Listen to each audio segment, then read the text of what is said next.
নমস্কার। থ্রিলিং থার্সডের আজকের এপিসোডে আপনারা শুনতে চলেছেন লেখক শ্রী হেমন্ত দত্তের কলমে একটি গল্প, শ্মশান ভূমির বাঁশরী। আজকের গল্পটি সম্পূর্ণভাবে প্রাপ্তবয়স্কদের জন্য। গল্পের প্লট তৈরির জন্য লেখক কিছু বীভৎস দৃশ্যের অবতারণা করেছেন। লেখক বা থ্রিলিং থার্সডে কোনোভাবেই কোনো রকম অন্ধবিশ্বাস বা কুসংস্কার এই সব কিছুকে সমর্থন করে না।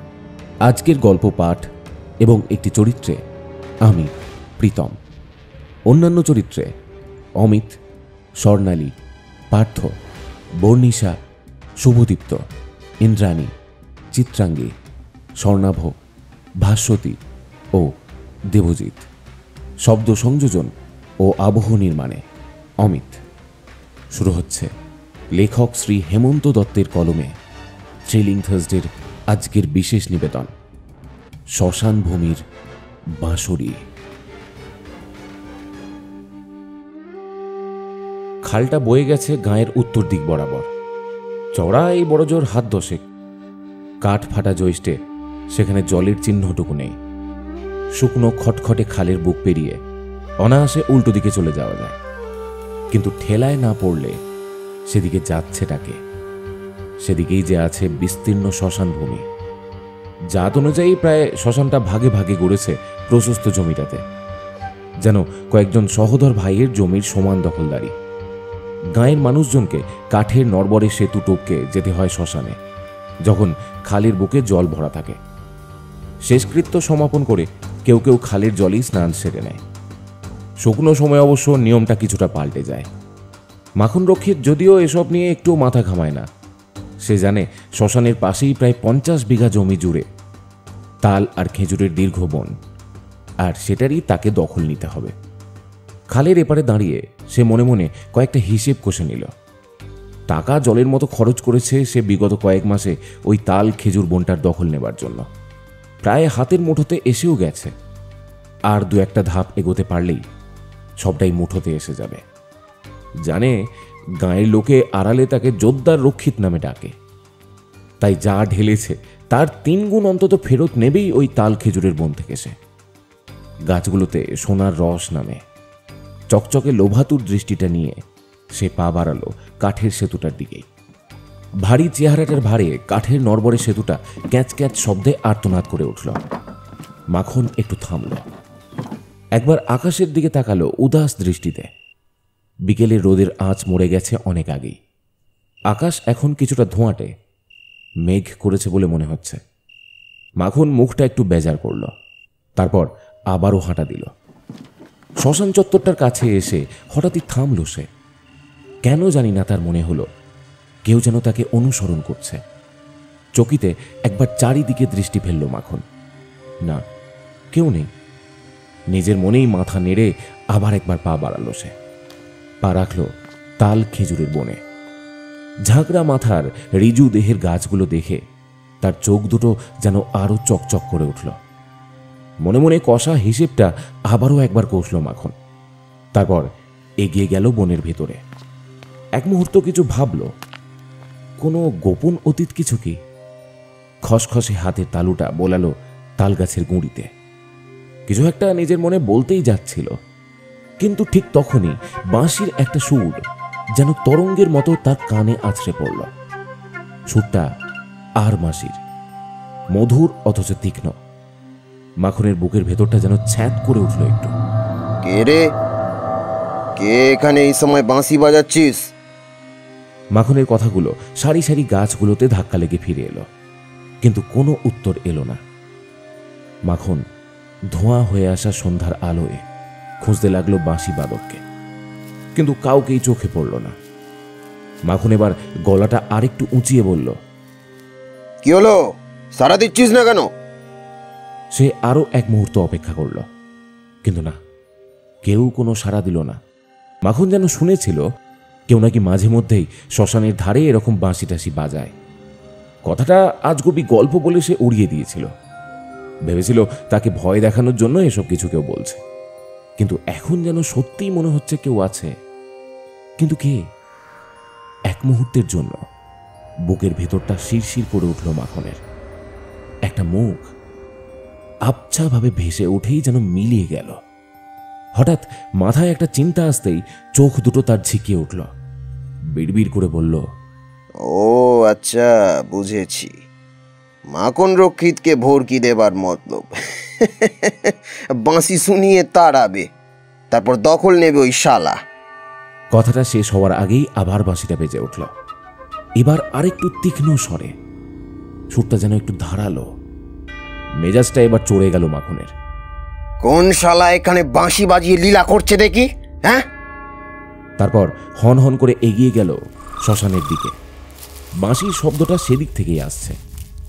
শ্মশানের মুখটাতে এসে আগুন দৃষ্টি নিয়ে খুঁজল বাঁশি বাদককে। না, কারোর দেখা পেল না। রাগটা এবার বাড়ল তার।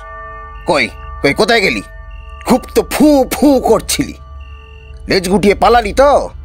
শালা আমাকে ভরকি দেবে, মাখন রক্ষিতকে। হ্যাঁ শালা, কি ভেবেছিস? মাখন রক্ষিত বহুজনের গলায় পা দিয়ে জিভ বের করে দিয়েছে। সেই মাখন রক্ষিতকে ভয় দেখানো? হ্যাঁ, বাঁশি শুনিয়ে ভয় দেখাবে শালা। গজগজ করতে করতে সে আবারও মুখ ফেরালো। আর ঠিক তখনই দেখল হাত 10 দূরে ছায়া ছায়া মূর্তির মতো কেউ যেন দাঁড়িয়ে। ছায়া মতো মূর্তির গোটা দেহ কালো পোশাকে ঢাকা, শুধু চোখ দুটো আর ঠোঁটের অংশটা খোলা।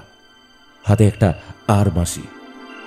বাঁশি বাদকের দৃষ্টিটা কেমন যেন ঘোলাটে পাথরের মতো। তাকিয়ে আছে কিন্তু দেখছে না যেন। মাখনের এক মুহূর্ত মনে হলো এই দৃষ্টি, এই ভঙ্গিমা তার ভীষণ চেনা। তাই কিছুটা কড়া স্বরে সে বলল, কে রে তুই? ভূতের মতো তাল বাগানে ঘুরছিস? হ্যাঁ, বাঁশি বাজিয়ে কি লীলা মারাচ্ছিস এখানে? হ্যাঁ? ছায়ামূর্তির ঠোঁট চিরে ধারালো একটা হাসি সন্ধ্যার ধোঁয়া ধোঁয়া অন্ধকারে মিলিয়ে গেল। কি হলো? চুপ মেরে দাঁড়িয়ে রইলি যে? বল কে তুই? ছায়ামূর্তির মতো লোকটা আলতো হাতে খুলল মুখের কাপড়ের বাঁধনটা। তারপর সেই ধারালো হাসির রেশটা নিয়ে সে বলল, সে কি গো কাকা, আমায় চিনতে পারলে না? 3 বছরই তো, এর মধ্যে আমায় ভুলে গেলে? মাখন তীক্ষ্ণ এক দৃষ্টি ফেলল। গলার স্বরটা চিনতে পেরেই বুকটা কেঁপে উঠল তার এক মুহূর্তের জন্য। এ কি তুই এখানে? মানে তুই তো অনেক আগেই। অনেক আগেই? কি গো কাকা, মরে গেছি? পুরোপুরি মরতে পারলাম আর কই? তুমি বা পারলে কই আমায় সম্পূর্ণ মারতে? তাই তো বাঁশি বাজিয়ে চলেছি এখনো। শুনতে পাচ্ছ তো? সে তো সব সময় আমায় বাঁশি বাজাতে বলে। সে শুনতে চায়, আমি কি বাঁশি না বাজিয়ে থাকতে পারি বলো? সে কে? ভুলে গেলে কাকা? সে যে মনি। এই তো আমার সাথেই রয়েছে সে, তোমার জন্যই অপেক্ষা করছে। এই দেখো। ছায়ামূর্তির মতো ছেলেটা সরল একটু, আর তখনই দেখা গেল ছেলেটির পিছনে দাঁড়িয়ে বছর 22-এর এক মহিলা। তার চোখ দুটো আগুনের শিখার মতো জ্বলছে। মহিলা দৃশ্যমান হতেই মাখনের মাথায় যেন বিদ্যুৎ আছড়ে পড়ল। বুকের ভিতরের হৃৎপিণ্ডটা লাফিয়ে উঠল কাটা মাছের মতো। কাঁপা কাঁপা গলাতে সে বলল, তুই? কিন্তু কিন্তু তোকে তো সেদিন।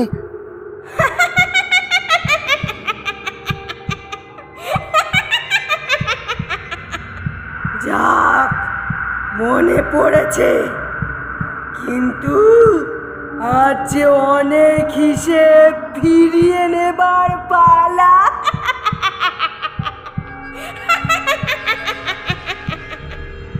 মাখন চকিতে ঘুরল উল্টো দিকে। সে বুঝে নিয়েছে ভয়ঙ্কর মৃত্যু আজ নিজে এসেছে অতীত পাপের ঘৃণ্য কাজের হিসাব চোকাতে। উল্টো দিকে দৌড়াতে শুরু করলো মাখন।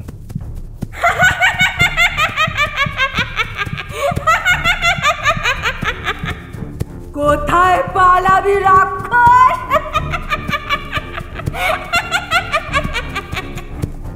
দমকা একটা হাওয়া আছড়ে পড়ল মাখনের উপরে। পা দুটো যেন জড়িয়ে গেল অদৃশ্য কোনো বাঁধনে। সশব্দে হুমড়ি খেয়ে এসে পড়ল শ্মশান চত্বরে। দ্রুত ঝাড়া দিয়ে উঠে দাঁড়ালো সে। দেখল মাত্র হাতখানেক দূরে দাঁড়িয়ে বাঁশিবাদক ছেলেটা। তার কাঁধের কাছে দাঁড়িয়ে সেই মণি নামের মহিলা। হাত দুটো জড়ো করে মাখন শুধু বলল, আমার আমার ভুল হয়ে গেছে, আমায় যেতে দে।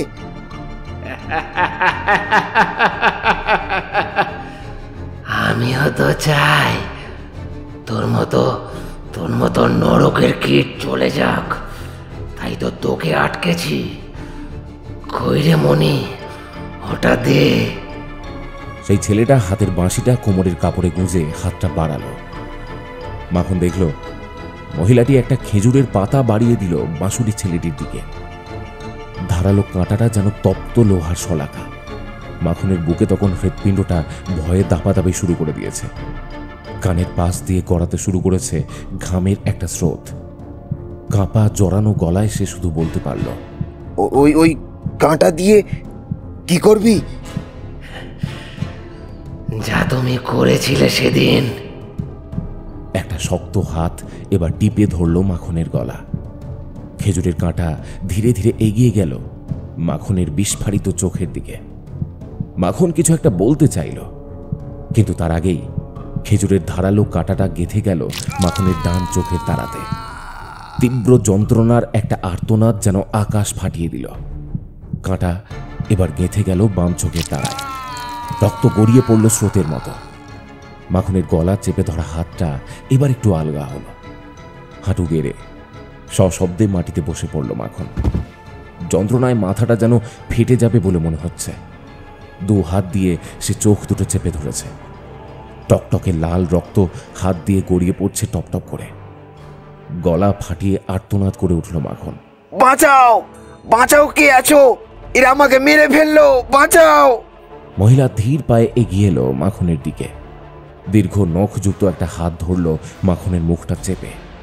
গালে বসলো তীক্ষ্ণ নখের দাগ। রক্ত গড়িয়ে পড়ল সেখান থেকেও। তারপর একটা হ্যাঁচকা টান। মুন্ডটা ধর থেকে আলাদা হয়ে গেল, আর মাখনের দেহটা বার কয়েক ঝাঁকুনি খেয়ে নিথর হয়ে গেল চিরদিনের জন্য। চরম একটা নিস্তব্ধতা মোটা কালো চাদরের মতো ঝুপ করে নেমে এলো শ্মশান ভূমিটাতে। মণি নামের মহিলা ধীর পায়ে এগিয়ে গেল সেই ছেলেটার দিকে। তার আগুনের দৃষ্টিটা ততক্ষণে নিভে গেছে। পরিবর্তে সেখানে খেলা করছে একটা নরম শীতল ছোঁয়া। ছেলেটার হাতটা সে ধরল পরম যত্নে। কেমন যেন একটা আলোর রেখা ঘিরে ধরল দুজনকে। তারা এগিয়ে গেল শ্মশান ভূমি ছাড়িয়ে তাল খেজুরের বনটার দিকে। সন্ধ্যা নামা অন্ধকারে শুধু শোনা গেল কেউ যেন পরম যত্নে গভীর আশ্লেষে বাজিয়ে চলেছে একটা বাঁশি।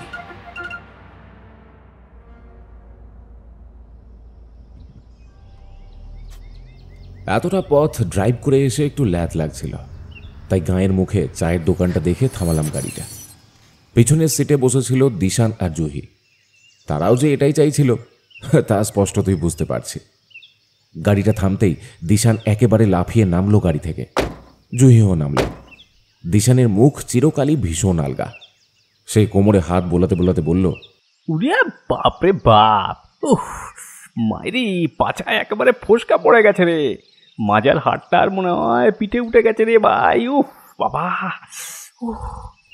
জুহি দিশানের পিঠে আলতো চাপড় দিয়ে বলল, চুপ করতো, শুধু আজে বাজে কথা। চল আগে একটু গলাটা ভেজাই।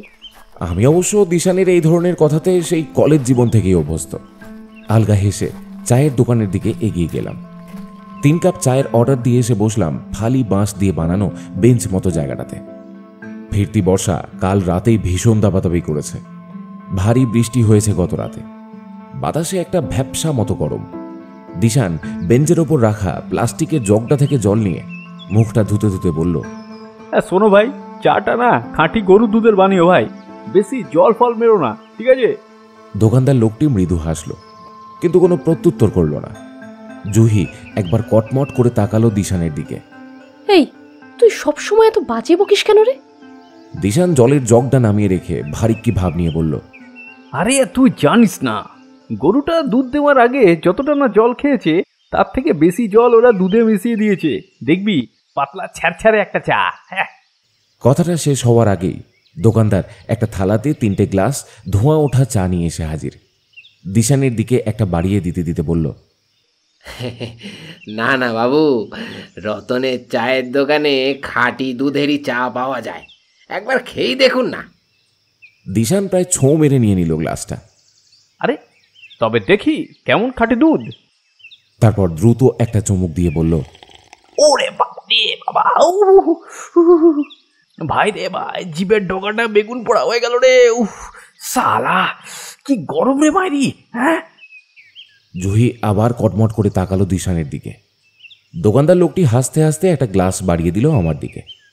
তারপর নরম স্বরে জিজ্ঞাসা করল, তা বলছি বাবুরা যাবেন কোথায়? আমি চায়ে আলতো চুমুক দিলাম। সত্যি বেশ স্বাদ। তৃপ্তিসূচক একটা আওয়াজ ছেড়ে বললাম, আমরা যাব এই গাঁয়ে যে শ্মশানভূমির পাশে ওই তাল খেজুরের বাগান আছে না, সেখানে। এখান থেকে আর কত দূর বলো তো?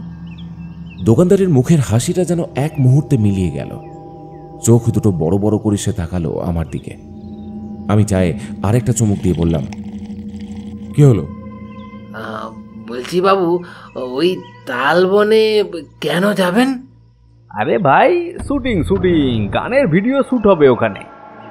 ইয়ে মানে বলছি, সে আপনারা যাই করুন, কিন্তু ওই তালবনের দিকে যাবেন না। কেন বলুন তো? গেলে কি হবে? সেসব শুনতে হবে না, আপনারা ফিরে যান, যান এখান থেকে। দিশান চায়ের গ্লাসটা এবার আওয়াজ করে নামিয়ে রাখল। তারপর গলা কিছুটা উঁচিয়ে বলল, আরে কাকা, নো টেনশন, গান যদি ভাইরাল হয় তোমাদের চায়ের দোকানও ভাইরাল করে দেবো। এই দেখো, এই টুকুস করে তুলে নিলাম ছবি, রতনের চায়ের দোকান। এখানে খাঁটি গরুর দুধের চা পাওয়া যায়। এই তোরা ওঠ ভাই, ওঠ, দেরি হয়ে যাবে। কাকা এলাম গো, খাঁটি দুধের চা, জবাব নেই। দিশান আর জুহি এগিয়ে গিয়ে গাড়িতে উঠল। আমিও চায়ের দাম মিটিয়ে পা বাড়ালাম। দোকানদার আবারও কাতর স্বরে বলল, দাদা বাবু, আমার কথাটা শুনলে ভালো করতেন। আমি আলতো মাথা নাড়লাম। মৃদু স্বরে শুধু বললাম, দেখছি, বলেই দ্রুত পা বাড়ালাম গাড়ির দিকে। আসলে এই অবস্থাটা থেকে পালাতে যেন মন চাইছিল, কিন্তু গাড়িতে উঠেও মনের ভিতরের খচখচানিটা আমার একদম কমল না। স্টিয়ারিং ধরে চুপ করে বসে থাকতে দেখে জুহি জিজ্ঞাসা করল, কি হলো অথনুদা, যাবে না? লোকটা আমাদের ওখানে যেতে বাধা দিতে চাইছে কেন বলতো? কে জানে গো, বুঝতে পারলাম না। আরে ভাই তুইও ছাড় তো সব। আরে নটঙ্কি মারছে, এদের কাছে 1000টা গাঁজাখুরি গল্পের মাল মশলা পাবি, বুঝেছিস? শোন, এবারটা গানের ভিডিও করে নে, পরের বার না হয় একটা জম্পেশ ভূতের গল্পের। আমি আর কথা বাড়ালাম না, গাড়িটা স্টার্ট দিলাম। আসলে সেই সময় আমরা একটা তালবনের খুঁজেছিলাম একটা ভিডিও শ্যুটের জন্য, কিন্তু অনেক খোঁজ করেও তেমন মনোপুত কোনো জায়গা পাইনি। তখনই দিশানের এক পরিচিতর কাছ থেকে পেয়েছিলাম এই লোকেশনটা। বেশ পছন্দ হয়েছিল আমাদের। সবচেয়ে বড় কথা, এই জায়গাটাতে তালের পাশাপাশি খেজুর গাছও আছে।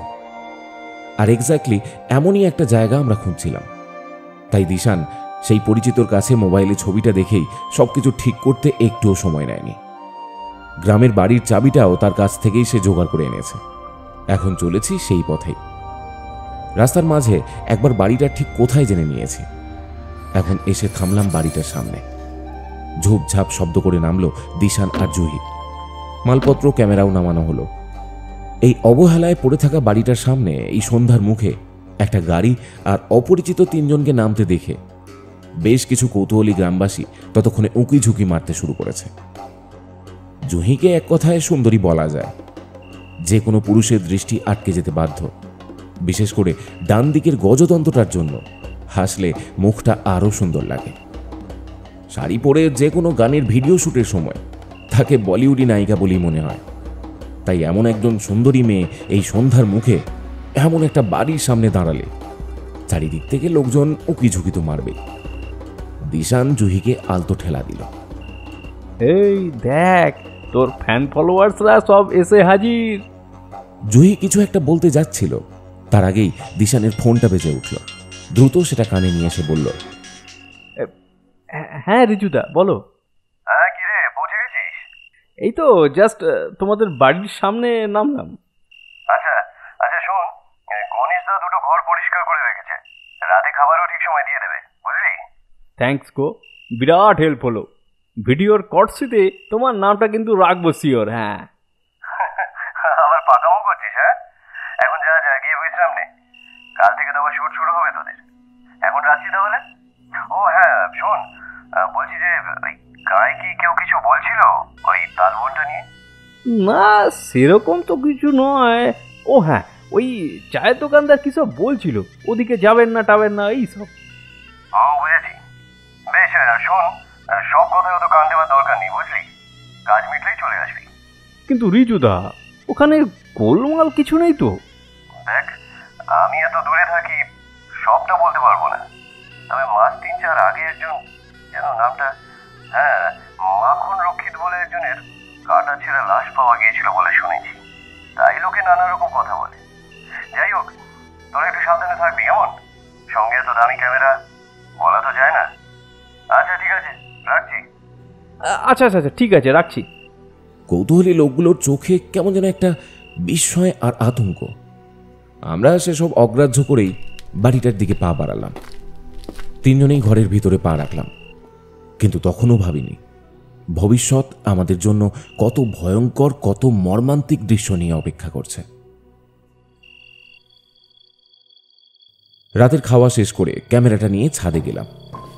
গণেশদা লোকটা এমনিতে ভালো, সবকিছু বেশ সুন্দর করে ব্যবস্থা করে দিচ্ছে, কিন্তু কথা প্রায় একদম বলে না বললেই চলে। কেন যেন আমার মনে হলো সে কিছু একটা বলার জন্য উসখুস করছে, কিন্তু বলতে পারছে না। অবশ্য আমি জোরাজুরি করিনি।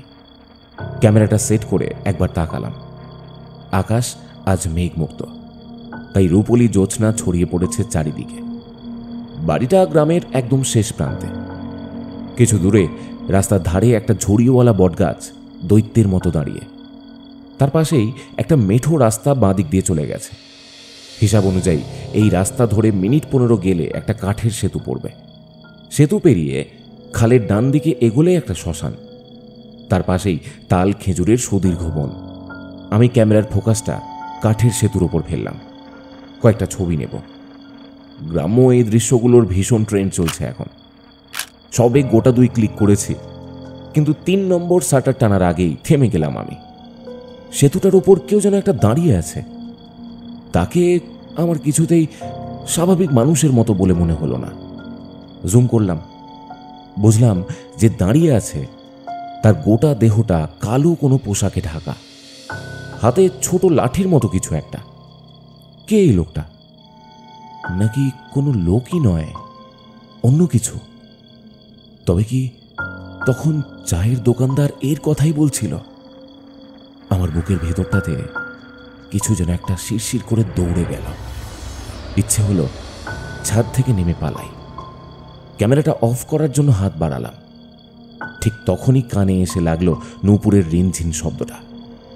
ঘাড়ির কাছে গরম নিঃশ্বাস পড়ল কারো, একটা শীতল হাতের ছোঁয়া লাগলো কাঁধে। আমার শরীরটা কেমন যেন ঝাঁকুনি খেলো একবার। শিরশিরে অনুভূতিটা নিয়ে আমি ঘুরলাম, আর তারপরেই সামনে জুহিকে দেখে আটকে থাকা দমটা আওয়াজ করে বেরিয়ে এলো। ও ও জুহি, তুই? হ্যাঁ, দেখতে এলাম এত রাতে ছাদে তুমি ক্যামেরা নিয়ে কি করছো, কিন্তু তুমি ওভাবে চমকে উঠলে কেন? আরে না না, হঠাৎ তোকে দেখে মানে ওই আমি নিজের মনের ভয়টাকে চাপা দেওয়ার চেষ্টা করলাম। জহি আগ বাড়িয়ে এসে ক্যামেরায় চোখ রাখলো। কই দেখি, কি দেখছো? ও ওয়াও, কি নাইস অতনুদা। কিন্তু ওই মেয়েটা কে গো? মেয়ে? আমি চমকে উঠলাম, আবার চোখ রাখলাম লেন্সে। হ্যাঁ, একটা মেয়ে বলেই তো মনে হচ্ছে। যে চত্বরটায় মেয়েটা দাঁড়িয়ে আছে সেটা যে শ্মশানভূমি তা দেখেই বোঝা যাচ্ছে। জহি হয়তো ক্যামেরার মুখটা একটু ঘুরিয়েছে, তাই ফোকাস কাঠের সেতু থেকে সরে গেছে শ্মশান ভূমিটার দিকে। কিন্তু শুনশান শ্মশান ভূমিতে এত রাতে মেয়েটা কি করছে? তবে কি কাঠের সেতুর ওপর দাঁড়ানো ছেলেটার সাথে মেয়েটার পরকিয়াটিয়া কিছু একটা চলছে? নিজের মনেই মাথা নাড়ালাম আমি। কিছু একটা জিজ্ঞাসা করতে যাচ্ছিলাম, তার আগেই দেখি দিশান হাতে একটা জ্বলন্ত সিগারেট নিয়ে আমাদের দিকে এগিয়ে আসছে। আরে দেখ না, একটা মেয়ে ওই শ্মশানটায় কেমন ঘুরে বেড়াচ্ছে। মেয়ে ছেলে?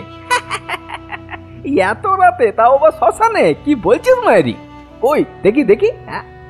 বলেই লেন্সে চোখ রেখে আবার সে বলে উঠল, ধুস, কোথায় মেয়ে? তোরা কি ওই বুড়িটার কথা বলছিস নাকি? বুড়ি? হ্যাঁ তো, নিজেই দেখে নে না। আমি ঝড়ের বেগে লেন্সে চোখ রাখলাম। এক মুহূর্তের জন্য ভেবেছিলাম দিশান হয়তো ফাজলামো করছে, কিন্তু লেন্সে চোখ রেখে বুঝলাম ও সত্যিই বলছে। এক বৃদ্ধ মহিলা উদ্ভ্রান্তির মতো শ্মশান ভূমি ছাড়িয়ে তালবনের দিকে এগিয়ে চলেছে। আমি শূন্য এক দৃষ্টিতে এবার জুহির দিকে তাকালাম। তোরা ভাই বুড়িটার ছবি টবি তোল। আমি খুব টায়ার্ড মাইরি, আমি গেলাম বডি ফেলতে। দিশান চলে গেল, জুহিও চলে গেল। আমার যেন কেমন সব তালগুল পাকিয়ে যাচ্ছে। প্রথমে ছায়ামূর্তির মতো কেউ কাঠের সেতুর ওপর, তারপর এক মহিলা শ্মশান ভূমিতে, সর্বশেষ এক বৃদ্ধ মহিলা উদ্ভ্রান্তের মতো তালবনের দিকে চলে যাচ্ছে। তবে কি সত্যিই কোনো ভয়ঙ্কর রহস্য ছায়ার মতো ছেয়ে আছে ওই শ্মশান ভূমি আর তালবন জুড়ে? কি সেই রহস্য? মনের ভিতর চরম এক অস্বস্তি নিয়ে ক্যামেরাটা গুটিয়ে আমি ছাদ ছেড়ে নিচে যাবার জন্য পা বাড়ালাম। গণেশদা 10টার মধ্যেই টিফিনের ব্যবস্থা করে দিয়েছিল, লুচি আর আলুর তরকারি। সেগুলো খেয়ে দ্রুত তৈরি হয়ে নিলাম। দিশান সকাল থেকেই তাড়া দিচ্ছে। জুহিকে দেখলাম ইতিমধ্যে সে তৈরি হয়ে নিয়েছে। হলুদ ডুরে একটা শাড়ি পরেছে গ্রাম্য বালিকার মতো, বেশ লাগছে তাকে। আবার দুটো বিনুনিও করেছে। এই মুহূর্তে যে কেউ তাকে দেখলে বলবে সে এই গাঁয়েরই মেয়ে। আর জুহির ফটোও আসে ভীষণ সুন্দর। তার ভিডিও আপলোড করলে সেটা এক সপ্তাহে 10 লাখ অনায়াসে পার করে দেয়। আমি ক্যামেরা আর সাউন্ড সিস্টেমের মালপত্র গুছিয়ে নিয়ে গাড়ির দিকে পা বাড়ালাম। জুহি আর দিশানও চলে এসেছে, তাই আর সময় নষ্ট না করে স্টার্ট দিলাম গাড়িতে। কাঠের সেতুটার কাছে এসেই কিন্তু আমাকে থামতে হলো। সেতুটার যা অবস্থা তাতে আমাদের গাড়ির ভার সে নিতে পারবে না। দিশান ক্যামেরার ব্যাগটা কাঁধে নিতে নিতে বলল, মাইরি, হাঁটতে হবে নাকি এতটা? এই রোদে গরমে হেঁটে গেলে তো নায়িকা জুহি একেবারে চাকরানি হয়ে যাবে রে ভাই। সবসময় আজে বাজে বকিস না। চাকরানির কি আছে? গায়ের লোকেরা রোদে হাঁটছে না? তা ঠিক, তুই তো এখন এই গাঁয়েরই মেয়ে। আরে চল চল, হেঁটে যখন যেতেই হবে তখন অযথা সময় নষ্ট করে আর লাভ কি। আমরা হাঁটা দিলাম। কাঠের সেতুটা পার হতে হতে আমার চোখ যেন কোনো এক কাপড়ে ঢাকা রহস্যময় লোকের খোঁজ করতে লাগলো। না, তেমন কারো দেখা পেলাম না। অবশ্য পাওয়ার কথাও নয়। রোদ থেকে বাঁচার জন্যই নাকি কাজের তাড়ায় দিশান কিছুটা যেন জোরেই হাঁটছে। আমি আর জুহি কিছুটা পিছিয়ে পড়েছি।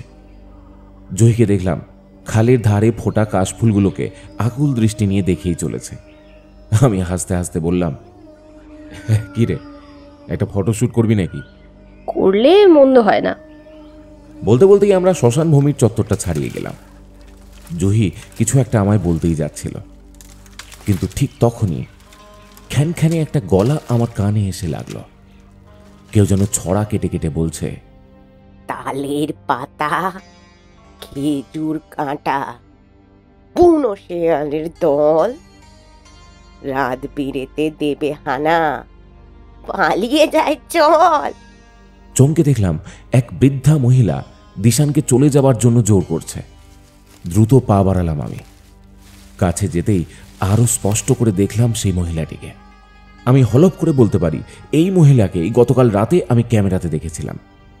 মহিলা দিশানের হাত ধরে আবারও টান দিল।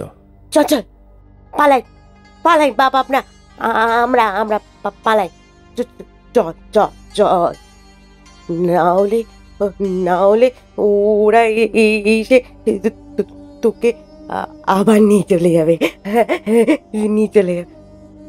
আবারও তোর চোখ দুটো কি। দিশান এক ঝটকা দিয়ে হাতটা ছাড়িয়ে নিল, তারপর চেঁচিয়ে বলে উঠল, শালা এ তো মহা ঝামেলা তো। হ্যাঁ, হাতে এদিকে সময় নেই আর উনি স্বরচিত কবিতা শোনাচ্ছেন। হাট! মহিলা স্থির এক দৃষ্টি ফেলল জহির দিকে, তারপর মুখে একটা অদ্ভুত ভাব নিয়ে বলল, মনি মনি ফিরেছিস মা? এই যে চলে গেলি, আর তো এলি না, কত খুঁজি জানি। বাবলুও তোকে। না না, তাহলে তুই তো নয়, তুই তো নয়। হ্যাঁ, তাহলে কে যে তখন। বিড়বিড় করে বলতে বলতে সে তাল বনের ভিতরে অদৃশ্য হয়ে গেল। আমরাও আর সময় নষ্ট না করে পা বাড়ালাম। আজ জেলের এই ছোট্ট খুপড়ি ঘরটার মধ্যে শুয়ে শুয়ে ভাবছি, সেদিন যদি ওই মহিলার নিষেধটা আমরা শুনতাম। তালবনের মধ্যে বেশ কিছুটা ভিতরে ঢুকে দেখলাম দিশান ইতিমধ্যেই লোকেশন ঠিক করে নিয়েছে। এসব ব্যাপারে অবশ্য তার জুড়ি নেই। প্রায় 4-5টা তাল গাছ একটা খেজুর গাছকে ঘিরে রেখেছে, যেন কোনো রাজকন্যার প্রহরী তারা। আমি সাউন্ড ট্র্যাক সেট করতে লাগলাম। দিশান দ্রুত হাতে ক্যামেরাটা সেট করে জহিকে বুঝিয়ে দিল সবকিছু। জহিও দ্রুত এগিয়ে গিয়ে দাঁড়ালো খেজুর গাছটার পাশে। দিশান ক্যামেরায় চোখ রেখে আমায় ডান হাতের বুড়ো আঙুলটা তুলে ইশারা করতে আমি সাউন্ড ট্র্যাক চালু করলাম। খুব পরিচিত একটা লোকগীতি। এই লোকেশনে আমরা 3টে গানের শ্যুট করব, অন্তত তেমনই ইচ্ছে। ট্র্যাক শুরু হতেই জহি নাচের ভঙ্গিমায় কিছুটা এগিয়ে আসতে গেল, আর তখনই দিশান প্রচণ্ড এক ধমকের স্বরে বলল, আরে সর না ভাই। আমি দেখলাম জহি কিছুটা থতমত খেয়ে গেল। দিশান এই সময়টাতে ভীষণ সিরিয়াস থাকে। সে মাথা নেড়ে শুধু বলল, আরে তোকে না শুরু কর আবার। এই অতনু, সাউন্ড। ট্র্যাকটা আমি বন্ধ করে দিয়েছিলাম, আবার চালু করলাম। মাত্র কয়েক সেকেন্ডের মধ্যেই দিশান আবারও চেঁচিয়ে উঠল, আচ্ছা পাবলিক তো সত্যি বলছি, এই সেই বারবার চল। কোন দিকে সরবো? আরে তোকে না, আরে তোর পিছনে ওই যে ছেলেটা বারবার এন্ট্রি মারছে। ছেলে? কোন ছেলে? জহি অবাক হয়ে পিছনে তাকালো। আমিও খুঁজতে চাইলাম ছেলেটিকে, কিন্তু তেমন কাউকে দেখতে পেলাম না। জহি আর দিশানের এক প্রস্থ তর্ক বিতর্কের পর আবার শুরু হলো শুটিং, কিন্তু দিশান ক্যামেরায় চোখ ঠেকানোর সঙ্গে সঙ্গে আবারও চিৎকার, সালা আজ তেরি তো, বলেই সে দৌড় দিল সামনের দিকে। বুঝলাম এই গাঁয়েরই কোনো ছেলে শুটিং দেখার লোভে অথবা ভিডিওতে নিজেকে দেখা যাবে এই আশাতে বারবার শ্যুট চলাকালীন এসে দাঁড়াচ্ছে ক্যামেরার ফ্রেমে। এই সমস্যাটা অবশ্য অল্প বিস্তর হয়েই থাকে, কিন্তু দিশানকে এমন রিয়্যাক্ট করতে আগে কখনো দেখিনি আমি। আমরা কিছুক্ষণ অপেক্ষা করলাম দিশানের ফেরার জন্য, কিন্তু বেশ কিছুটা সময় কাটলেও সে ফিরল না। আমি দিশানের খোঁজে যাবার জন্য পা বাড়াতে যাচ্ছি, ঠিক তখনই বেজে উঠল একটা বাঁশির সুর। সুরটা মধুর অথচ তীক্ষ্ণ। বুকটা কেমন যেন ছ্যাঁত করে উঠল। দ্রুত নিজেকে গুছিয়ে আবারও যেতে শুরু করলাম। তখনই দিশানের ভয়ঙ্কর আর্তনাদটা কানে বিদ্যুতের মতো আছড়ে পড়ল আমার। পাগলের মতো দৌড় দিলাম। মন বলছে ভয়ঙ্কর কিছু একটা ঘটেছে। কিছুটা উদ্ভ্রান্তের মতো ছোটার পর আবারও দিশানের যন্ত্রণা ক্লিষ্ট গলাটা কানে এলো। ছুটলাম সেদিকে। কিছুটা যেতেই দেখতে পেলাম শায়িত দেহটাকে। পাগলের মতো ছুটে গিয়ে জড়িয়ে ধরলাম তাকে। এই দিশান, কি হয়েছে তোর? হ্যাঁ? একটু পরেই বুঝলাম দিশানের পিঠ দিয়ে নামছে রক্তের একটা স্রোত। তার মুখে যন্ত্রণার চিহ্ন স্পষ্ট। দিশান, এই দিশান! তাকে ধরে একবার ঝাঁকালাম। দিশান চোখ মেলে তাকালো। জানিস না ভাই ঠিক কি ঘটলো? শুটের সময় দেখলাম একটা ছেলে বাঁশি হাতে খেজুর গাছটার কাছে দাঁড়ানো। বারবার সরে যেতে বললাম, শুনছিল না। মটকাটা হেভি গরম হয়ে গেল বুঝলি। আর দৌড়ে এসে ধরতে গেলাম, ভাবলাম ধমক টমক দিলে মিটে যাবে। চারিদিকটা একবার দেখে নিলাম উদ্ভ্রান্তির মতো। জহিকে আসতে দেখলাম। দিশান আবারও একটু দম নিয়ে বলতে শুরু করলো, যেই ছেলেটার একটা হাতটা ধরেছি, আমার তো মনে হলো শালা গোটা শরীরে বিদ্যুৎ কেলে গেল। সে হাসলো একবার, তারপর হাতে ধরা বাঁশিতে ফু দিল। আমার রাগটা চাং করে বেড়ে গেল। আবার আমি ছেলেটাকে একটা থাপ্পড় কষালাম, আর তখনই মনে হলো শালা কেউ আমার পিঠে ছুরি বা ব্লেড জাতীয় কিছু দিয়ে চালিয়ে দিল। উফ শালা মায়েরই বলছি, শরীরটা থরথর করে কেঁপে উঠলো আমার। আর আমার কেমন যেন সব তালগুল পাকিয়ে যাচ্ছে তখন। ধমক পর্যন্ত ঠিক আছে, কিন্তু পিঠে ধারালো কিছু চালানোর অর্থ কি? কোনো কি রহস্য তবে লুকিয়ে আছে এই তালবন জুড়ে? এখন অবশ্য এইসব ভাবার সময় নয়। জহিকে বললাম, এই তুই ওকে নিয়ে এখনই বাড়ি চলে যা, আমি সবকিছু গুছিয়ে নিয়ে যাচ্ছি। জহি এতক্ষণ বড় বড় চোখ করে তাকিয়েছিল। বোঝাই যাচ্ছে সে প্রচণ্ড ভয় পেয়ে গেছে। সে শুধু আলতোভাবে মাথাটা নাড়ালো, তারপর কোনোভাবে দিশানকে তুলে তাকে নিয়ে জায়গাটা ছাড়িয়ে চলে গেল। আমি আরো কিছুক্ষণ দাঁড়িয়ে রইলাম। তারপর পা বাড়াতে যাচ্ছি, ঠিক তখনই চোখ আটকালো হাত কয়েক দূরে দাঁড়িয়ে থাকা গাছটায়। সেখানেই দাঁড়িয়ে আছে দিশানের বর্ণিত সেই বাঁশি বাদক। আমি দ্রুত তার দিকে পা বাড়ালাম, কিন্তু আমি পৌঁছানোর আগেই ছেলেটা চোখের পলকে অদৃশ্য হয়ে গেল। আর সঙ্গে সঙ্গে আমার বুকে জেগে উঠল একটা প্রশ্ন, তবে কি কেউ আমাদের কাজটা সুপরিকল্পিতভাবে পণ্ড করবার চেষ্টা করছে? কিন্তু সে কে? রাত তখন অনেকটা। ঘুম ভাঙল একটা বিশ্রী স্বপ্ন দেখে। চমকে পাশে তাকালাম, আর তাকাতেই বুকে যেন হাতুড়ি পড়ল। দিশানের বিছানা ফাঁকা। একবার ভাবলাম হয়তো ওয়াশরুম গেছে, কিন্তু বেশ কিছুক্ষণ অপেক্ষা করেও যখন সে এলো না, বুকে হাতুড়ির বেগটা যেন বাড়ল। গা ঝাড়া দিয়ে উঠলাম। ছাদঘরের বিভিন্ন জায়গায় আতিপাতি করে খুঁজেও তার দেখা পেলাম না। দিশানের পিঠের ক্ষতটা অবশ্য তেমন গভীর নয়, ফার্স্ট এডেই মিটে গেছে, কিন্তু তবুও এই শরীর নিয়ে সে গেল কোথায় এখন? আমি ফিরে যাবার প্রস্তাব দিয়েছিলাম, সে রাজি হয়নি। তার সাফ কথা, শুটিং এই গাঁয়েই হবে, আর কাল থেকেই হবে। তবে কি সে কোনো নতুন লোকেশন দেখতে বেরিয়েছে? জহির ঘরের দরজায় টোকা দিলাম। দিশানকে পাচ্ছি না, কোথায় গেল বলতো? পাচ্ছ না মানেটা কি? এত রাতে কোথায় যাবে? হ্যাঁ, সেটাই তো ভাবছি। দিশানটা কি যে করে না। গড় গোবিন্দটা সন্ধ্যাবেলায় নিজের মনেই বলছিল, আমি আর শেষ দেখে ছাড়বো। জিজ্ঞেস করলে রেগে যাবে বলে আমি আর কথাই বাড়াইনি। আমি এই মুহূর্তে কি করব, কোথায় খুঁজবো তাকে কিছুই ভেবে পেলাম না। অবশেষে ফিরে এলাম নিজের ঘরে। টর্চটা নিলাম, তারপর বের হলাম বাইরে। জানি জুহি ভয় পেয়েছে, কিন্তু এখন তাকে মেন্টাল সাপোর্ট দেওয়ার মতো সময় নেই। সবার আগে দিশানকে খুঁজতে হবে। রাস্তা ধরে হাঁটা লাগালাম। ঝাঁকড়া বটগাছটার নিচে এসে দাঁড়িয়ে পড়লাম। এখান থেকে রাস্তাটা দুদিকে বেঁকে গেছে, একটা গ্রামের দিকে, অন্যটা কাঠের সেতুটার দিকে। ঠিক করতে পারলাম না ঠিক কোন দিকে যাব। আর ঠিক তখনই সেই খনখনি গলাটা ভেসে এলো, ফুরুত ফুরুত উড়ে চলে গেছে, সব মরবে, গোটা গা শ্মশান হয়ে যাবে, চলে যা চলে যা যা। সকালের সেই বৃদ্ধা মহিলা নিজের মনেই বিড়বিড় করতে করতে সামনের রাস্তার ধারে অদৃশ্য হয়ে গেল। আমার কি হলো কে জানে। বাঁদিকে শ্মশানভূমির রাস্তাটা ধরলাম।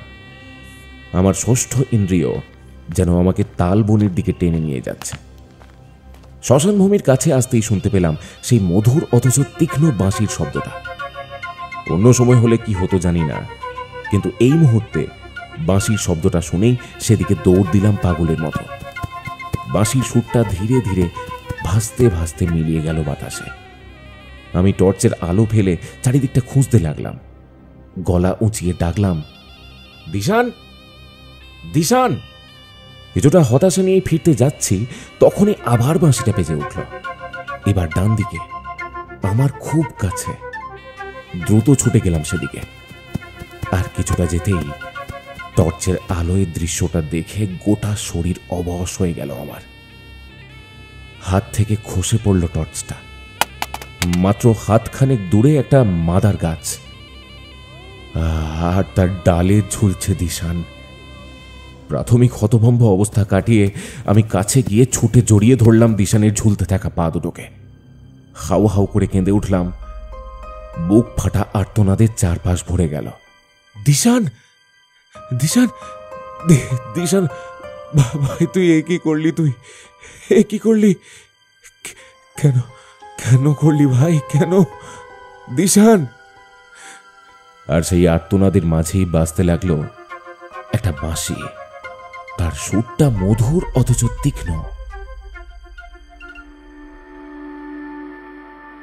কয়েক ঘন্টাতেই যেন বদলে গেল কত কিছু। দিশানের এই মর্মান্তিক পরিণতিটা যেন দুঃস্বপ্ন বলে মনে হচ্ছে। জানি পুলিশি কাটা ছেঁড়া কয়েকদিন চলবে, তাই এখন এখানেই থাকতে হবে। রিজুদার বাবা এক সময় এখানকার নামকরা নেতা ছিলেন, তাই তার মুখ চেয়ে পুলিশ এখনো তেমন কোনো কঠোর পদক্ষেপ আমাদের বিরুদ্ধে নেয়নি। এখন প্রায় মধ্য দুপুর। জহি একটু আগেও কাঁদছিল, এখন প্রায় নিথর হয়ে শুয়ে আছে। আমি বেরিয়ে পড়লাম। দিশান আর কোনোদিনই ফিরবে না জানি, কিন্তু তার এই মর্মান্তিক মৃত্যুর রহস্য আমাকে জানতেই হবে।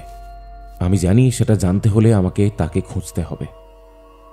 কিন্তু গোটা গায়ে তন্ন তন্ন করে খুঁজেও তার দেখা পাওয়া গেল না।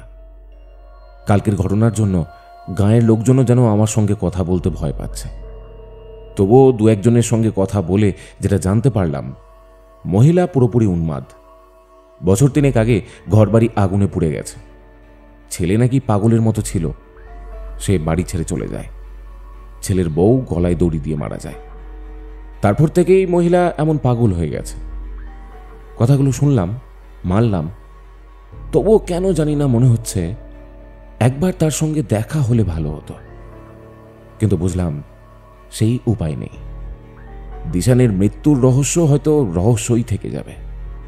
ঠিক করলাম পুলিশের ঝামেলা মিটলেই ঘরে ফিরে যাব দ্রুত। সব শেষ হয়ে গেল, সব।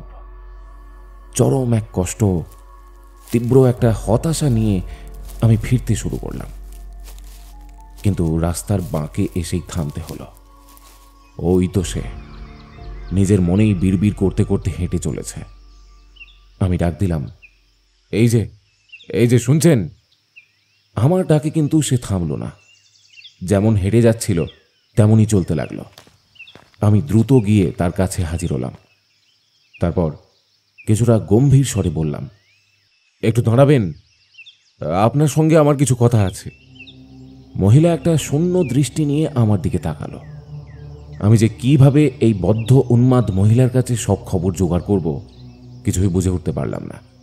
কিছুটা নরম স্বরেই বললাম, আপনার ছেলে মারা গেল কি করে?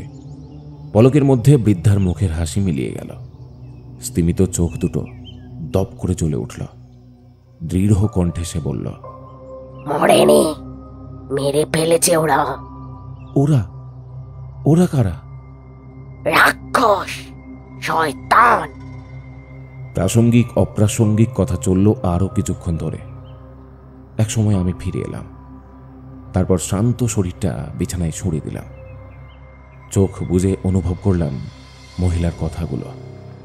আর তারপরেই দেখলাম আমার অনুমান আমায় দাঁড় করিয়ে দিয়েছে কোনো এক গোপন অতীত ভয়ঙ্কর ইতিহাসের দৃশ্যপটের সামনে। পুকুরের বাঁধানো ঘাটটায় নিজের মনেই বাঁশি বাজাচ্ছিল বাবলু। পুকুরের জলে ভেসে বেড়াচ্ছে হাঁসের দল। মৃদু বাতাস বইতে শুরু করেছে বিকেল গড়াতেই। বাঁশিটা বাজাতে বাজাতে হঠাৎই সে থেমে গেল। নুপুরের একটা রিনঝিন শব্দ কানে আসছে। বাবলু জানে মণি এসে দাঁড়িয়েছে। মণি বসল বাবলুর একদম গা ঘেঁষে। মৃদু স্বরে বলল, কি হলো, থামলে কেন? বাবলু একটু নিঃশব্দে হাসল শুধু। তারপর আবারও বাজাতে শুরু করলো বাঁশিটা। বাতাসে যেন প্রেমের একটা অনুভূতি ছড়িয়ে পড়ল নিমেষের মধ্যে। মণি আলতো মাথা রাখল বাবলুর কাঁধে। কিন্তু একটু পরেই একটা শব্দ করে রাস্তার ধারে একটা বাইক এসে থামল। বাইক থেকে নামলো মাখন রক্ষিত। ঘাটের দিকে সে এগিয়ে গেল। মণি দ্রুত উঠে দাঁড়ালো। মাখন পানটা চেপাতে চেপাতেই বলল, এই তুই সেই বাবলু বাঁশি বাদক না? বাবলু শুধু মাথা নাড়ল আলতো করে। তোকে খুঁজছিলাম। আবার পানের পিকটা ফেলল মাখন। কথা বলতে বলতেই তার চোখ ততক্ষণে ঘুরে গেছে মনির দিকে। মাখন বাবলুর দিকে ঘুরে তাকিয়ে বলল, শোন, সামনের মঙ্গলবার বাড়িতে একটা নাম গানের ব্যবস্থা করেছি। শুনলুম তোর কাছে বাঁশি নাকি কথা বলে, তাই বায়না করতে এলুম। কথা বলতে বলতে আরও বেশ কয়েকবার মাখনের দৃষ্টিটা ঘুরে গেল মনির উদ্যত বুকের ওপর। মনি যেন চরম অস্বস্তিতে গুটিয়ে গেল একদম। বাবলুর বুকে ততক্ষণে চড়ছে রাগের পারদটা। মাখন গমগমে গলাটা নিয়ে বলল, কিরে, তাহলে যাবি তো? বাবলু এক পলক মনির দিকে তাকালো। বুঝল যে তার চোখে অসম্মতি স্পষ্ট। না, যেতে পারবো না, অসুবিধে আছে। মাখনের আগ্রহ যেন বাবলুর থেকে এখন মনির ওপর বেশি। চোখ যেন সরতেই চাইছে না তার বুক থেকে। কিছুটা গদগদ স্বরে বলল, বাবলু তো যাবে না বলছে গো। তাহলে তুমি চলো, নাম গান শুনবে, সেবা টেবা নেবে।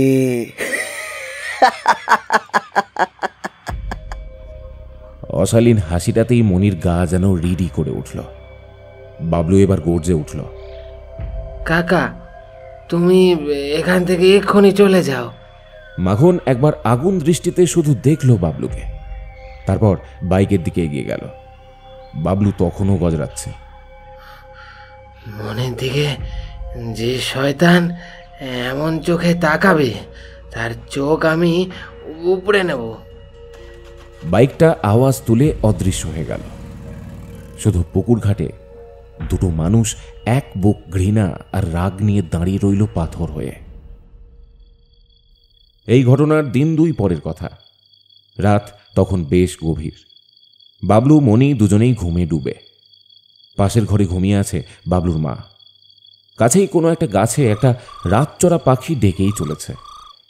এমন সময় কেউ আলতো করে টোকা দিল বাবলুর ঘরের দরজাতে। চাপা স্বরে ডাক দিল, বাবলু, এই বাবলু। মনির ঘুমটা গেল ভেঙে। সে তৎক্ষণাৎ বাবলুকে ঠেলা দিল। এই দেখো তো, তোমায় ডাকছে কেউ। বাবলু, এই বাবলু, একবার বাইরে আয়। আবার ভেসে এলো ডাকটা। এবার গা ঝাড়া দিয়ে বাবলু উঠে বসলো বিছানার ওপরে। তারপর দ্রুত দরজা খুলে সে বাইরে বের হলো। কিন্তু কই, কেউ তো নেই। সে একটু এগিয়ে উঠোনে নামলো। তারপর কিছুটা ঘুম জড়ানো গলাতেই বলল, কে ডাকছো? না, কোনো উত্তর এলো না। পিছনে ঘুরতে গেল সে। আর ঠিক তখনই একটা বস্তা জাতীয় কিছু কেউ পরিয়ে দিল তার মাথায়। তারপর ভারী কিছু দিয়ে আঘাত করলো মাথার পিছনে। বাবলুর শরীরটা একটা ঝাঁকুনি খেয়ে লুটিয়ে পড়ল উঠোনে। আর বস্তাবন্দি অবস্থাতেই কেউ যেন তাকে কাঁধে তুলে অন্ধকারে অদৃশ্য হয়ে গেল। মনিও আওয়াজটা শুনেই বিছানা ছেড়ে উঠে এসে দাঁড়িয়েছিল দাওয়াতে। হঠাৎ করেই দুটো লোমশ হাত চেপে ধরল তার মুখ। কিন্তু কিছু করার আগেই তার দেহটা উঠে গেল শূন্যে। আর কেউ যেন তাকেও কাঁধে তুলে ঝড়ের বেগে অদৃশ্য হয়ে গেল। একটা সময় বাবলুর চোখটা খুলল। চারিদিক কেমন ধোঁয়া ধোঁয়া। দেওয়ালে একটা হলদেটের ডুম ঝুলছে। ঘোলাটে আলো ছড়িয়ে পড়েছে ঘরটাতে। চাপা খসখস শব্দটা কানে যেতেই চোখ ফেরালো সেদিকে। একটা লোক ছায়া মূর্তির মতো তাকে ঘিরে রয়েছে। বাবলু উঠতে গেল, কিন্তু পারল না।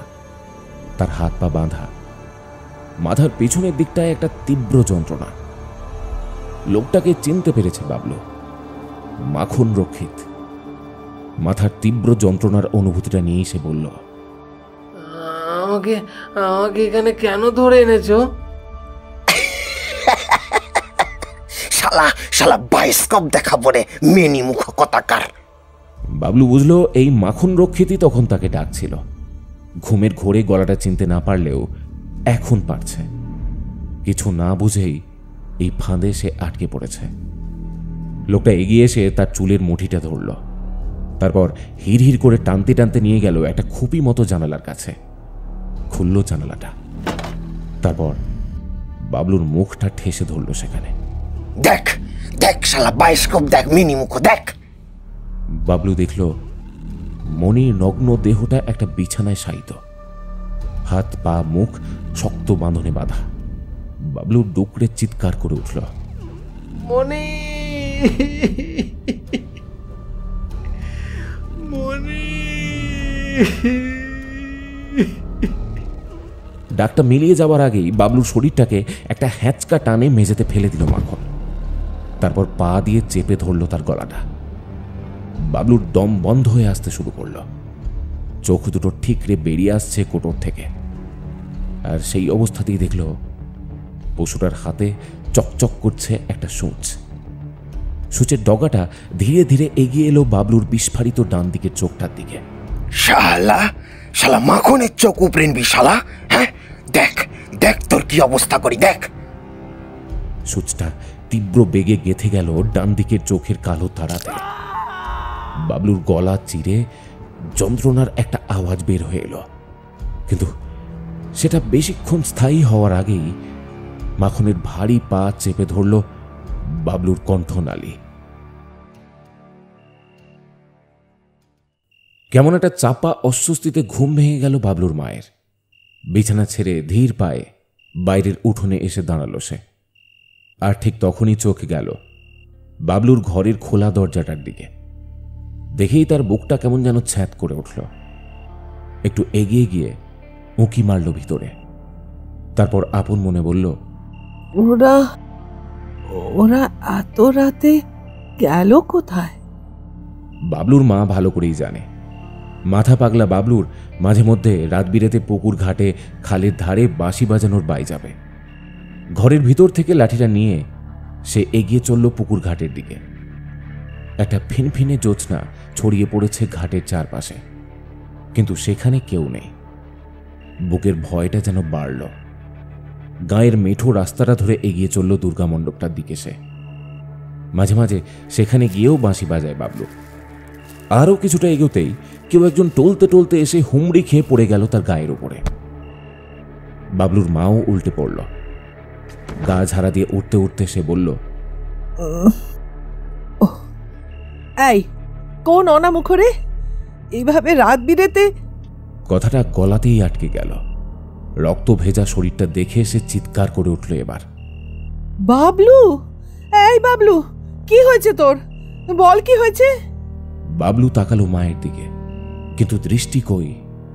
ডান দিকের চোখ বেয়ে নামছে রক্তের একটা স্রোত। গোটা মুখ ছেয়ে আছে অসম্ভব যন্ত্রণার চিহ্নে। দাঁত চেপে কোনো রকমে সে বলল, মা, মা, আগে মনিকে বাঁচাতে হবে। ওকে শ্মশানের দিকে নিয়ে গেছে। আমি কোনো রকমে পালিয়ে এসেছি। বাবলু টলতে টলতে এগিয়ে চলল শ্মশানের দিকে। তার সঙ্গে দৌড়ালো তার মাও। বাবলু বুঝতে পারছে তার দম ফুরিয়ে আসছে, মাথাটা ফেটে যাচ্ছে তীব্র যন্ত্রণায়। তবুও দাঁতে দাঁত চেপে সে ছুটে চলল।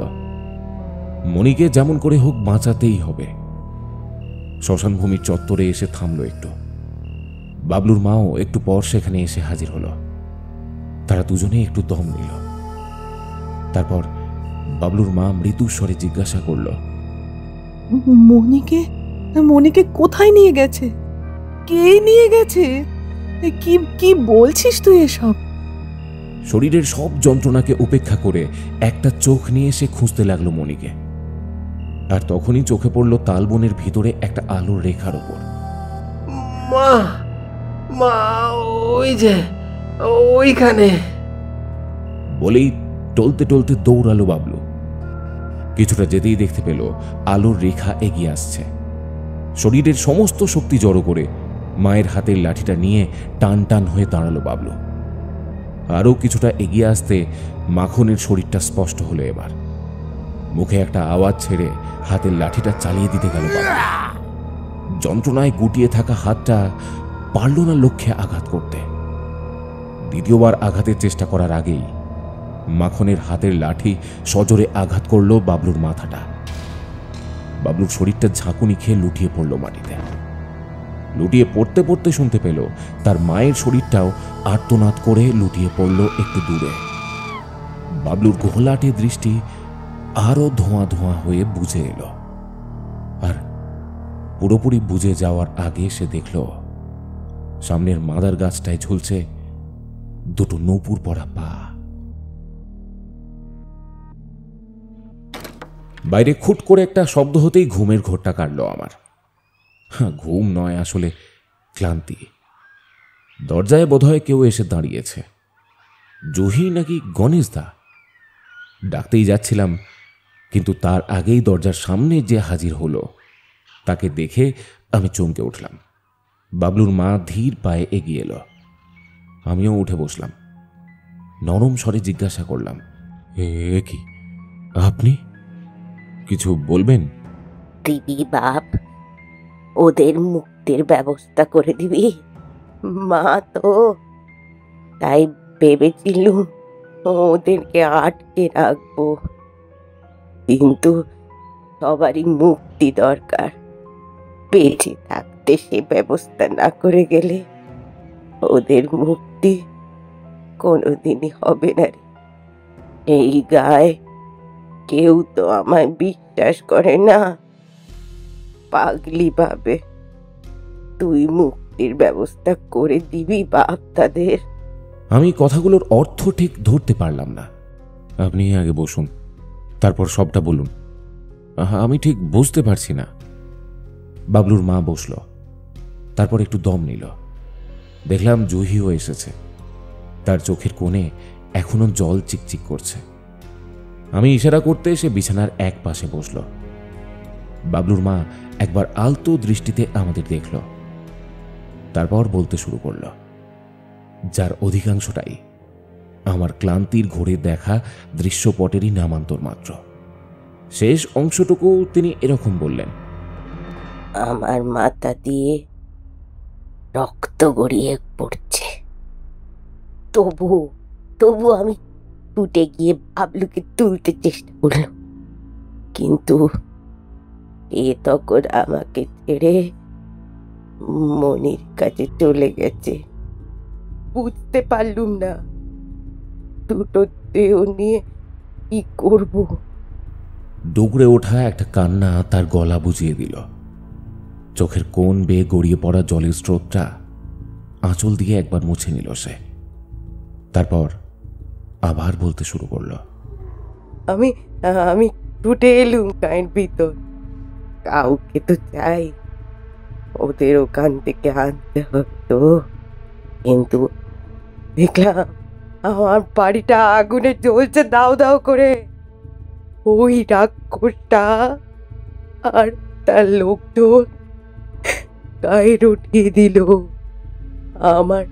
আমার বৌমা নাকি দুশ্চরিত্রের ছিল, তাই গলায় দড়ি দিয়ে মারা গেছে। ছেলেটাও সেই দুঃখে ঘর ছাড়া। আর আমাকে তো সবাই পাগল বলেই মনে করে। বড় জ্বালা বাপ, এ বুকে বড় জ্বালা। তুই আমার ছেলে হয়ে সে জ্বালা মিটিয়ে দে বাপ, মিটিয়ে দে। সন্ধ্যার একটু পর আমি আর জহি বের হলাম। ব্যাপারটা গোপনেই রাখলাম, এমনকি গণেশদাকেও কিছুই জানালাম না। এমনিতেই পুলিশি ঝামেলা চলছে, তাই চাইলাম না আর গন্ডগোল বাড়ুক। প্রথমটায় অবশ্য আমি রাজি হইনি। মনে হয়েছিল এসব করতে যাওয়া মানে বিপদকে ডেকে আনা, কিন্তু জহি দেখলাম রাজি। তাছাড়া বাবলুর মায়ের শেষ আকুতিটা কিছুতেই উপেক্ষা করতে পারলাম না।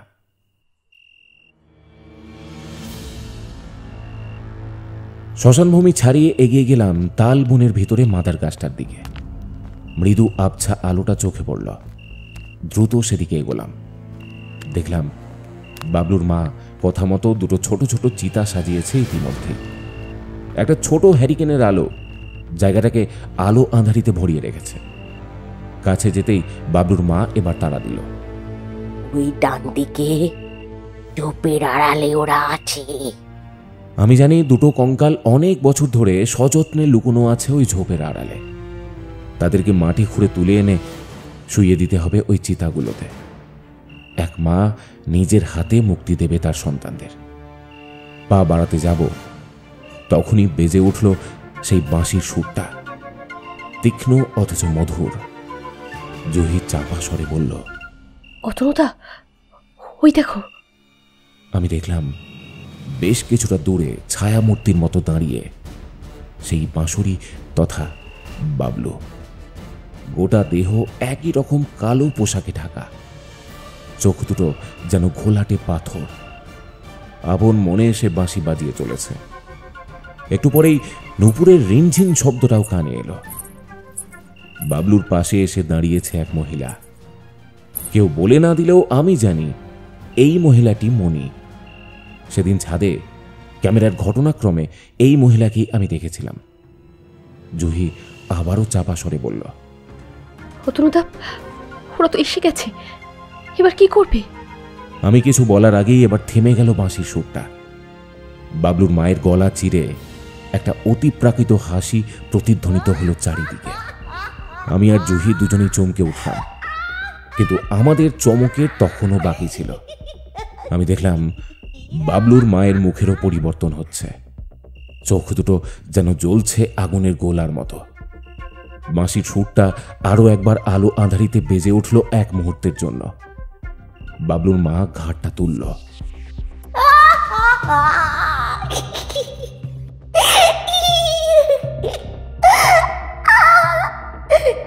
গো, আমাদের আলাদা করতে এসেছ?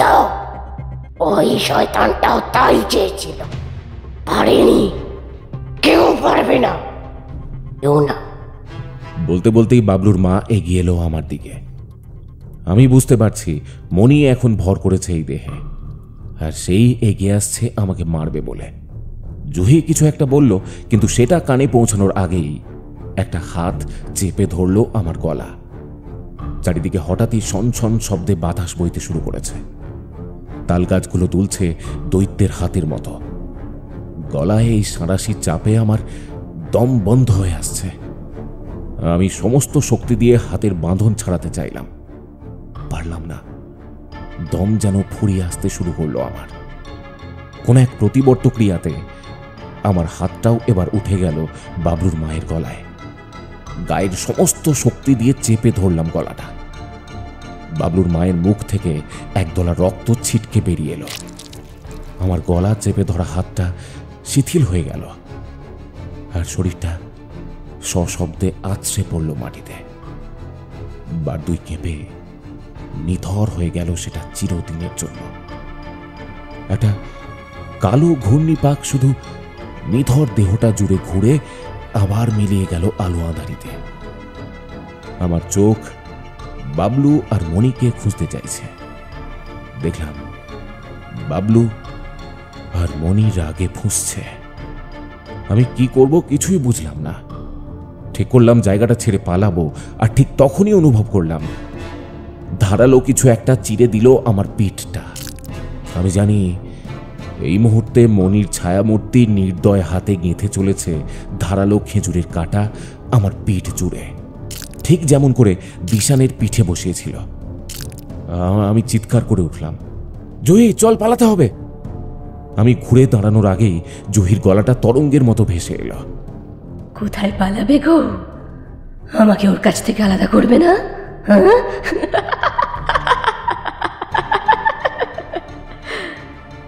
আমি চকিতে ঘুরলাম জুহির দিকে।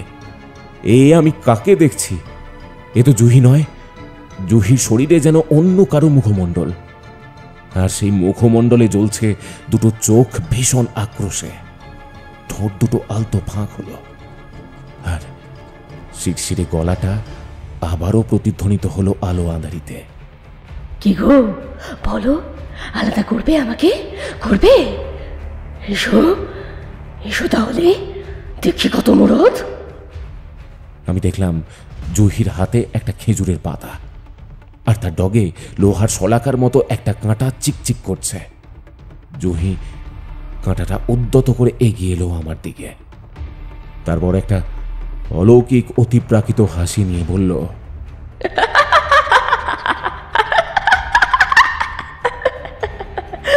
এসো দেখি, দেখি না কত ক্ষমতা তোমাদের। আমি পিছিয়ে যেতে শুরু করলাম একটু একটু করে। যেমন করেই হোক এই তালবন ছেড়ে, এই শ্মশানভূমি ছেড়ে আমাকে পালাতেই হবে। জুহি আরো কাছে এগিয়ে আসছে আমার। আমি ফেরার গতি বাড়াতে চাইলাম, কিন্তু শরীরটা নিয়ন্ত্রণ হারিয়ে পড়ে গেল। জুহির হাতের কাঁটাটা এগিয়ে এলো ধীরে ধীরে আমার চোখের দিকে। আমি জানি মনি এই মুহূর্তে আশ্রয় নিয়েছে জুহির দেহে, আর মেটাতে চাইছে তার আক্রোশ। আমি আর্তনাদ করে উঠলাম, আমার কথা শোনো, আমি তোমাদের আলাদা করতে না, আমি শুধু তোমাদের। কাঁটাটা তীব্র গতিতে এগিয়ে এলো আমার চোখের দিকে। আমি দ্রুত সরিয়ে নিলাম শরীরটা। কাঁটাটা আমার ডান কানের লতি ফুঁড়ে বেরিয়ে গেল। একটা তীব্র যন্ত্রণার আওয়াজ বেরোলো শুধু আমার গলা চিরে। আমি ঝাঁকুনি দিয়ে উঠতে চাইলাম, আর তখনই আমার হাতে ঠেকলো বাবলুর মায়ের লাঠিটা। সেটাকে শক্ত মুঠোয় ধরে দিক বিদিক ভুলে চালিয়ে দিলাম জুহি তথা মনিকে লক্ষ্য করে। লাঠিটা তীব্র বেগে আঘাত করলো মাথাতে। নারকেল ফাটার মতো একটা শব্দ হলো, একদলা রক্ত ছিটকে পড়লো আমার মুখের ওপরে। আর জুহির শরীরটা সশব্দে আছড়ে পড়ল মাটিতে।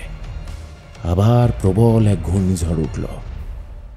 কালো ধোঁয়ায় ভরে গেল চারপাশ। শুকনো খেজুরের একটা ডাল উড়ে এসে পড়ল আমার শায়িত দেহটার ওপরে। প্রচন্ড ক্লান্তি আর অবসাদে এখন আমার চোখ বুজে আসছে। চোখ বুঝতে বুঝতেই শুনলাম শ্মশানের দিক থেকে হুইসেল বাজিয়ে ছুটে আসছে যেন কারা। চোখ দুটো আমার ভারী হয়ে এলো।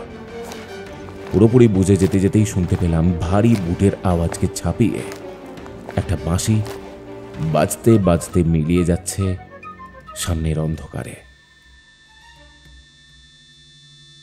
ছোট্ট কুটুরিতে মাথা গুঁজে বসেছিলাম। 6 মাস হয়ে গেল এইভাবেই দিন কাটছে। মাঝে মাঝে মেডিকেল চেক আপ, ব্যাস এইটুকুই। জিয়াগঞ্জের শ্মশানভূমির এক বাঁশুরি আমার জীবনকে এই পথেই চালিত করে দিয়েছে। এখনো চোখ বুজে শুয়ে থাকলে শুনতে পাই কেউ যেন পাগলের মতো একটা বাঁশি বাজিয়ে চলেছে। সেই অভিশপ্ত রাতে গণেশ দাই পুলিশ নিয়ে ওখানে হাজির হয়েছিল। ভেবেছিল আমরা কোনো বিপদে পড়েছি, হয়তো উদ্ধার করতে চেয়েছিল বিপদ থেকে। উদ্ধারই বটে, কাউকে মুক্তি দিতে গিয়ে আমি নিজেই বন্দী হয়ে গেলাম চিরদিনের জন্য। একটু পরেই লোহার গরাত খোলার আওয়াজটা কানে যেতে চোখ তুলে তাকালাম। একটা ঘর ঘরে গলা কানে এলো। এই যে কাগজ কলম দিয়ে গেলাম, আর কিছু চাই? আমি শুধু মাথা নাড়লাম। লোহার গরাদ আবার সশব্দে বন্ধ হলো। কাগজ কলমটা আমি টেনে নিলাম। সব লিখব, যা যা ঘটেছে সব সব। কিন্তু সব লেখার শেষে কি লিখব? সেই রাতে কোনো এক অসহায় মায়ের চরম আকুতিতে সাড়া দিয়ে ওই অভিশপ্ত তালবনে যাওয়াটা আমার ভুল ছিল, হঠকারিতা ছিল, নাকি চরম নিয়তি ছিল? এই বিচারের ভার আপনাদের উপরেই দিলাম।